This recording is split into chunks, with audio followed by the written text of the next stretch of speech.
You have one job.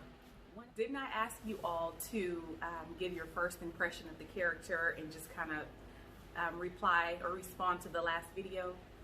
One job. Hello and welcome to my channel, She Speaks To. Today, as promised, we're going to be doing a first impressions video of the book Queenie by Carty-Williams. So Queenie is, the book kind of opens up with Queenie at the doctor's office. Apparently she's been having some kind of stomach issues. They can't locate her IUD, and in the midst of that they find out that she had a miscarriage.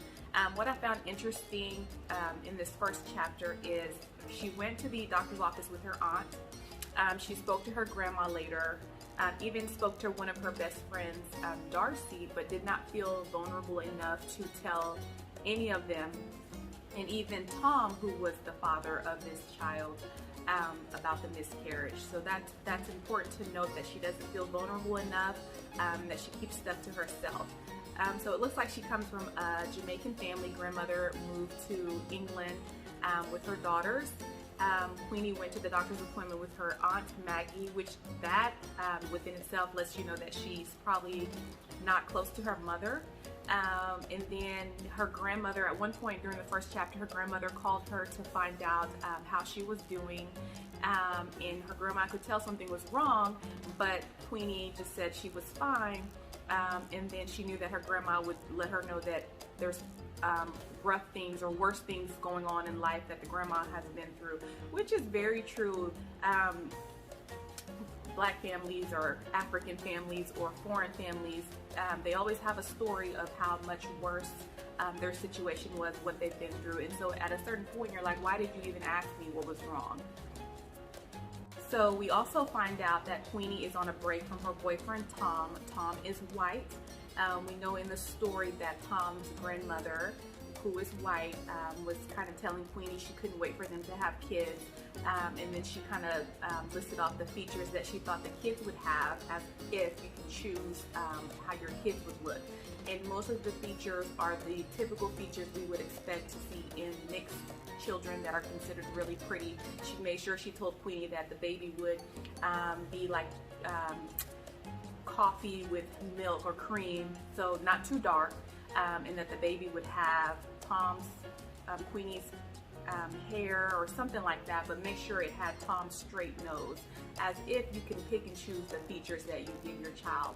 So Queenie was talking to Tom about that, and Queenie said she, in the book, she looked around to see if did anyone think this was inappropriate, and of course no one did, because if you're the only black person in a situation like that, you're probably the only one picking up on things that kind of sting.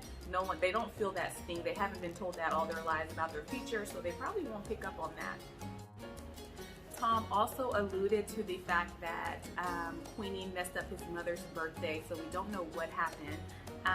So something happened at his mom's birthday party.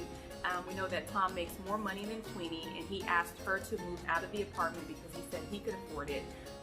So she's coming home a lot of times to an empty apartment. He's not there. And so he happens to come home one day because he couldn't catch a train to his family's home where he's been staying while she's packing her things.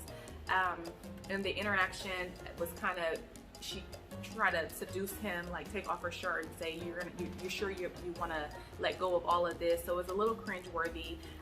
So first impressions, she's 25-year-old Jamaican English woman, works at a newspaper, has gone through a miscarriage, has not told anyone. I don't know enough about her yet to say that I like her or dislike her. This is just the beginning of the story, so hopefully you continue this journey and respond to this video about what you think about chapters 1 through 5. That way I can have some content to talk about when I upload the review of chapters 1 through 5. Thank you so much. This is Joy from She Speaks To, and I will see you on Sunday.